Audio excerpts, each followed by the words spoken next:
पटना में आज बड़ी संख्या में एएनएम सीधे अपनी मांगों को लेकर स्वास्थ्य मंत्री मंगल पांडे के सरकारी आवास को घेरने पहुंच गईं और नौकरी को नियमित करने की मांग करने लगी। एएनएम का कहना था कि वो दिन रात लोगों की सेवा में लगी रहती हैं, लेकिन अब तक उनकी नौकरी नियमित नहीं की गई है। साथ ही मानदेय भी उनको सही समय पर नहीं मिलता है। एएनएम संघ के बैनर तले ये सारी नर्सें समान काम के बदले समान वेतन की मांग करने लगी। साथ ही उन्होंने चेतावनी भी दी है कि यदि जल्दी से जल्दी उनकी मांगों को पूरा नहीं किया जाता है तो वो अनिश्चितकालीन हड़ताल पर जाने को बाध्य हो जाएंगी।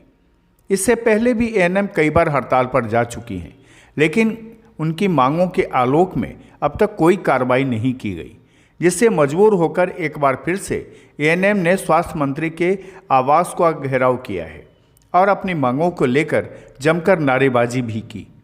एएनएम स्वास्थ्य कर्मियों का कहना है कि ये लोग 13 साल से संविदा पर काम कर रही हैं और बिहार के स्वास्थ्य विभाग ने 2017 में हड़ताल के बाद इनसे वादा किया था कि इन लोगों की सेवा नियमित कर दी जाएगी, लेकिन अब तक इनकी मांग पूरी नहीं की गई है।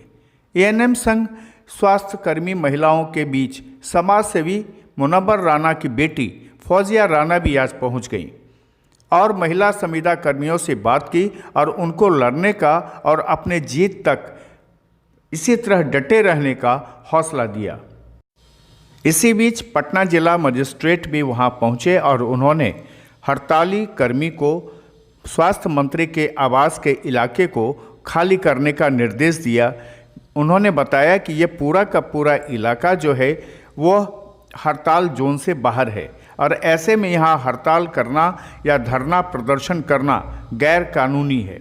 इसको लेकर के जिला मजिस्ट्रेट के प्रतिनिधि ने मुनव्वर राणा की बेटी फौजिया राणा को भी ये कहा कि वो तमाम हड़ताली कर्मी को लेकर बाहर निकल जाएं और इसी बात को लेकर के जिला मजिस्ट्रेट के प्रतिनिधि के साथ बकझक होती रही। नियमित नियुक्ति के लिए हम लोग यहाँ धरना पर आए हैं और समान काम के समान वेतन के लिए हम लोग लगभग 1 महीना से हड़ताल पर बैठे हुए हैं। माननीय स्वास्थ्य मंत्री जी का कुछ आश्वासन नहीं मिल रहा है, जबकि 2017 में हम लोग का 53 दिन का प्रदर्शन हुआ था, जिसमें हमारे माननीय स्वास्थ्य मंत्री जी का वादा था कि वर्क एक्सपीरियंस के आधार पर लिया जाएगा। जब वर्क हम लोग के पास ऑलरेडी 13 वर्षों का वर्क एक्सपीरियंस है तो फिर हम लोग को क्यों नहीं लिया गया? जिसके पास कोई वर्क एक्सपीरियंस नहीं था वो लोग को नियमितीकरण किया गया है, बट हम लोग के पास 13 वर्षों 12 वर्षों 10 वर्षों का वर्क एक्सपीरियंस है, फिर भी हम लोग का नियमितीकरण नहीं किया गया है। क्या हम लोग के साथ यह अन्याय नहीं हो रहा है? हम लोग इतने दिनों से संविदा पर काम कर रहे हैं, कोरोना जैसे महामारी में फ्रंट लाइन वर्कर के रूप में काम कर रहे हैं। आज हमारे माननीय प्रधानमंत्री जी कहते हैं कोरोना में जो काम कर रहे हैं उस पर फूल बरसाया जाए। क्या फूल बरसाने से भूखे का पेट भर जाएगा?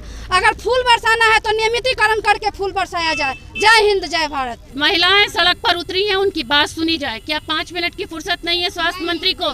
सिर्फ कोरोना का डर इन्हीं को है, बाकी इन औरतों को नहीं है? क्या इनके बाल बच्चे नहीं है?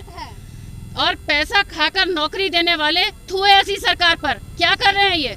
और आप लोग बिल्कुल मत डरिएगा, आपके साथ पूरे बिहार की महिलाएं उतरेंगी। आपको बता दें कि इससे पहले भी संविदा पर काम कर रही एएनएम ने 54 दिनों का हड़ताल किया था, लेकिन सरकार ने उनके वादा को पूरा नहीं किया। पटना से खुलासा के लिए अनु प्रकाश की रिपोर्ट।